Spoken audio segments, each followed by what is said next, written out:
Assalamualaikum warahmatullahi wabarakatuh. Baiklah semuanya, kembali lagi bersama saya Muhammad Samsu Hidayatullah. Di sini saya akan melakukan penjelasan terhadap tokoh-tokoh grafika dan sistem koordinasi, dan juga saya akan melakukan uji coba tes contoh-contoh soal tentang grafika komputer di dalam aplikasi MATLAB. Oke, sebelum saya memulai, apakah kalian semua tuh pernah mendengar grafika komputer?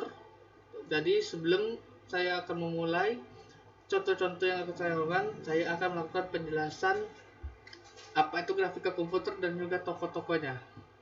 Baiklah, di sini seperti kalian lihat, ini adalah hasil PowerPoint saya yang akan saya menampilkan hasil-hasil yang saya cari tentang tokoh-tokoh dan juga grafika komputer. Oke.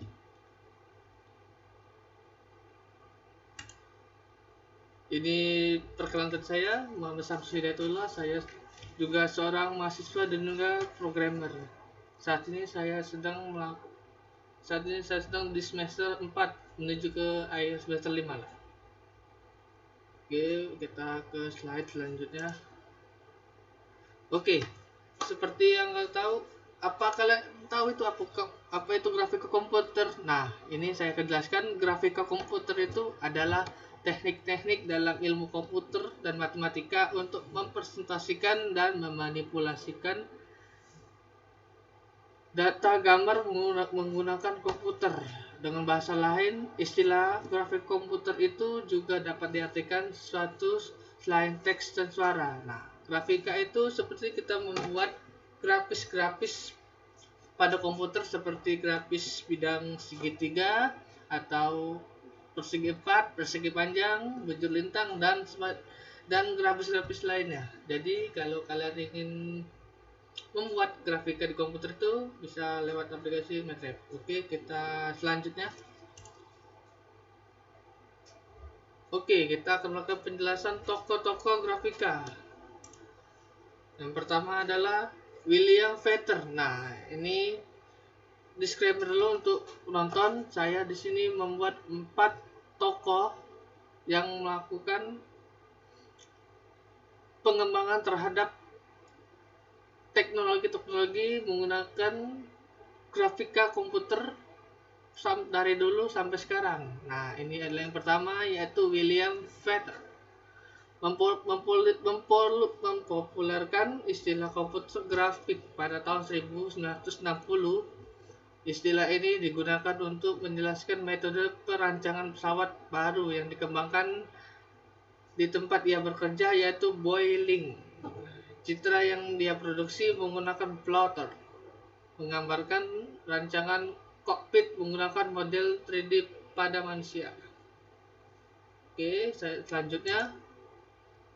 Yang kedua yaitu adalah Ivan Sutherland, seorang mahasiswa MIT pada tahun 1961 menciptakan program komputer yang disebut Sketchpad.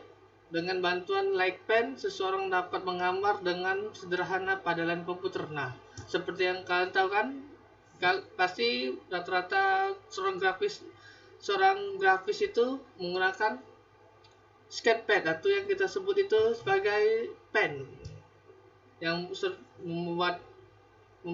mempermudah desainer untuk membuat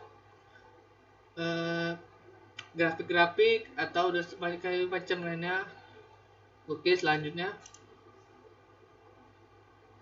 Yang ketiga yaitu Steve Russell.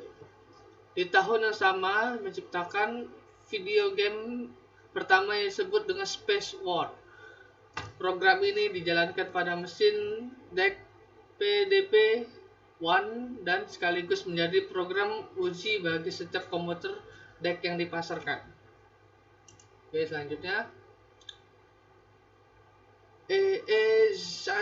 Zajaks, seorang ilmuwan dari Bell Telephone Laboratory tahun 1603 menciptakan sebuah film yang mensimulasikan gerakan-gerakan satelit saat mengorbit bumi. Animasinya dilakukan menggunakan komputer mainframe IBM 7090 Pada waktu yang sama, beberapa ilmuwan lain menciptakan film untuk mensimulasikan hukum Newton menggunakan fluida atau cairan dan getaran. Oke, tadi saya sudah menjelaskan tokoh-tokoh pengembang grafis komputer. Sekarang saya akan menjelaskan apa itu sistem koordinat. Apa kalian tahu itu apa sistem koordinat? Kalau tidak tahu, simak penjelasan ini. Oke, apa itu sistem koordinat?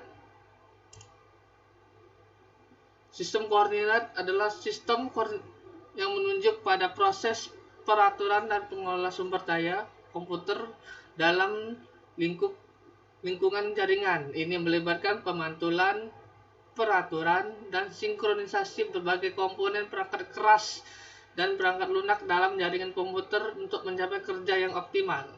Pada tingkat perangkat keras, sistem koordinasi pada komputer dapat melibatkan peraturan dan pengelola sumber daya seperti pemroses, memori, penyimpanan, dan juga jaringan.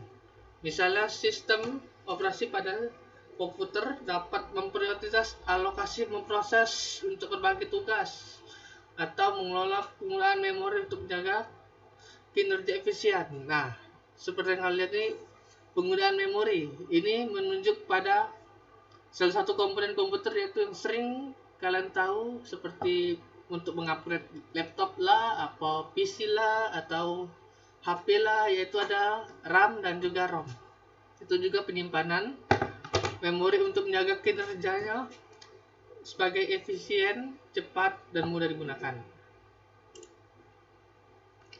Oke, sekian ini yang saya sampaikan PPT tentang tokoh-tokoh dan sistem koordinasi tentang grafika komputer.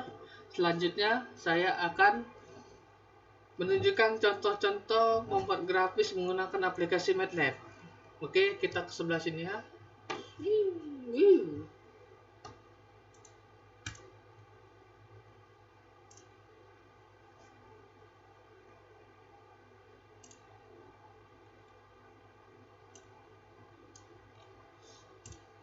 Nah, ini dia contoh pertama, yaitu di sini saya membuat soal dengan Z, cos, XY, tan, 3Y, dan sin XY. Nah, di sini kita harus membuat X di sini dengan 0.20, 0,1,25 dikali pi dan kurung, dan Y itu 0,1 bagi 5 dikali pi. Nah, di sini X ini saya menggunakan mesh grid pada variabel X dan Y. Dan ini adalah rumus dari soal tadi, pertanyaan soal tadi, yaitu Z sama dengan cos dalam kurung X dikali Y dikali tan 3 kali Y dan sin X kali Y. Nah, di sini biasanya saya membuat subplot itu ada 4. Dalam 4 itu ada, dalam satu frame itu ada 4 plot. Di sini ada plot 1, plot 2, plot 3, dan plot 4. Nah, ini dia. Pertama kalian buat dulu itu subplot, yaitu dengan nomor 2,2,1. Nah, di sini saya kasih catatannya, kasih disclaimer dulu. Itu 2, 2, 1 itu bisa diganti. Jadi itu 2 itu urutan kedua, 2 itu dan 2 tengah itu bagiannya, yang 1 itu urutan pertamanya. Nah, jadi misalnya diganti 3, 3, 3, 1 berarti itu sama dengan 9, yaitu 3 kali 3. Jadi bagian belakang 1 ini itu adalah urutan akhirnya. Oke, jika sudah mengerti saya lanjutkan. Nah, di sini saya menggunakan mesh dengan X tabel, yaitu X yang tadi yang memanggil variabel X ini 0,0.1 pi, dan X ini memanggil variabel Y yang ini. Nah, dan Z label juga saya memanggil variabel Z dari sini, yaitu pertanyaan cos tadi. Nah, di sini saya menggunakan view, yaitu minus 64,12 di titel grafik mesh 3D, yang karena kita melakukan mesh, jadi grafiknya mesh 3D. Oke, selanjutnya yaitu subplot 2.2. Nah, ini kan tadi saya jelaskan tadi kan 221, sekarang 222. Berarti 2 kali 2 4. Berarti ada 4 frame yaitu di urutan bagian kedua. Dan juga saya menggunakan di sini match. Nah, apa nih bedanya match dengan match biasa? Nah, di sini match biasa itu adalah menampilkan match. Biasa match ini normal grafik 3D mesh.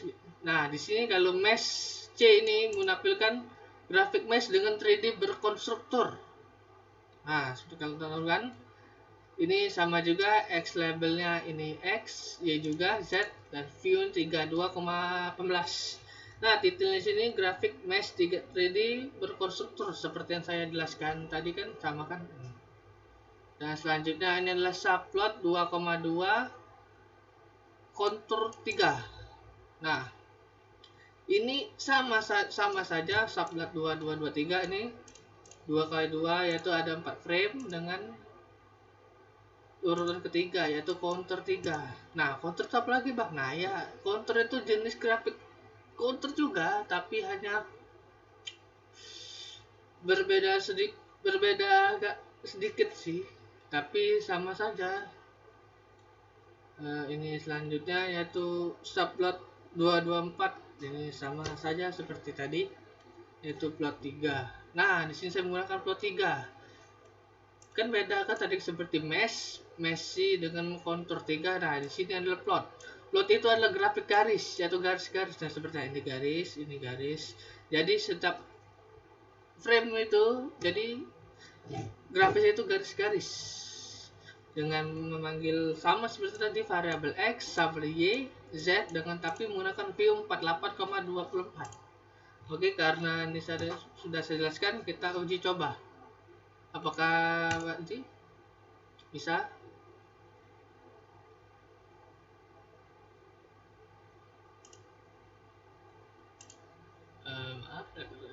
Nah, ini dia. Oh, tapi ini figur utamanya muncul. Nah, ini dia sudah. Nah, seperti yang kalian lihat tadi kan ini match 221. Aduh, maaf ya. Nah, 221 kan ini kan 2 kali 2 4. Berarti ini 2, ini 2. Atas 2, bawah 2. Artinya 2 itu horizontal, 2 itu vertikal. Nah, ini urutan ketiga yaitu 1, berarti urutan 1. Nah, ini urutan 1 seperti judulnya tadi. Ini di mesh. Ini match 3 berkonstruktur, ini yang nomor 2, yang 222. Dan ini kontur 3, nah seperti garis-garis. Nah, ini plot tadi garis 3D yang nomor 4 tadi. Nah, ini dia. Oke, saya lanjutkan ke nomor selanjutnya. Nah, ini sama seperti tadi. Ini sama saja, soalnya sama nih, cos X, cos dalam kurung XY tan 3Y sin XY. Disamakan X-nya 0,0,15 kali Pi, Y 0,015 kali Pi, dan X, Y mesh grid-nya X kali Y. Z sama dengan cos dalam kurung X dan dikali Y dikali tan 3 kali Y sin kali Y. Nah, ini yang perbedaannya itu bagian subplotnya. Nah, tadi kan saya jelaskan tadi di sini subplotnya menggunakan mesh, di sini menggunakan mesh C, di sini menggunakan kontur 3, di sini menggunakan plot 3. Nah, di nomor 4 ini berubah, plotnya kita rubah seperti subplot ini ganti sub C, subplot ini ganti mesh C, ini subplot kontur juga, kontur 3. Nah, ini kan disuruh satu jadi frame. Sama seperti tadi, hanya berbeda pembagian subplotnya saja. Nah, subplot 2,2 kali 1,1 surf C dan kurung X, Y, dan Z. Nah, sama saja kan seperti tadi kan. Bang, emang bedanya apa, Bang? Dari tadi saya lihat itu sama saja. Ya, memang benar sih. Tapi yang hanya berbeda itu hanya di bagian subplot saja sepertinya. Subplot 2,2,1 yaitu surf C, grafik yang surf yang berkonstruktur. Dan juga ini max C, ini mesh yang berkonstruktur seperti tadi. Nah, kontur biasa. Nah, yang tadi kan yang sebelum tadi itu yang menggunakan kontur 3. Di sini kontur biasa. Apa bedanya, Bang? Nah, kontur 3 tadi itu adalah grafik kontur 3 dimensi. Nah, ini yang kontur ini adalah kontur 2 dimensi. Jadi ini berbeda sekali. Oke, kita akan melakukan perbandingannya. Nah, ini juga kontur 3 sama. Oke, kita tes coba.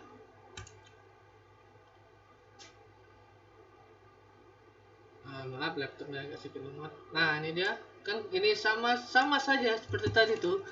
Ini kontur surf kontur dengan warna gelap. Ini mesh yang berkonstruktur juga yang warna biru. Ini gratis kontur 2D. Nah, kontur biasa tadi. Dan ini kontur 3. Oke, sekian yang saya bisa sampaikan ini. Kalau misalnya ada bingung atau ada pertanyaan lain, silakan komen di bawah, nanti saya baca. Dan juga jangan lupa itu subscribe di tombol bagian bawah ya, yang warna merah sampai warna abu-abu. Oke, baiklah, terima kasih. Kembali lagi minggu depan, sampai jumpa. Wassalamualaikum warahmatullahi wabarakatuh.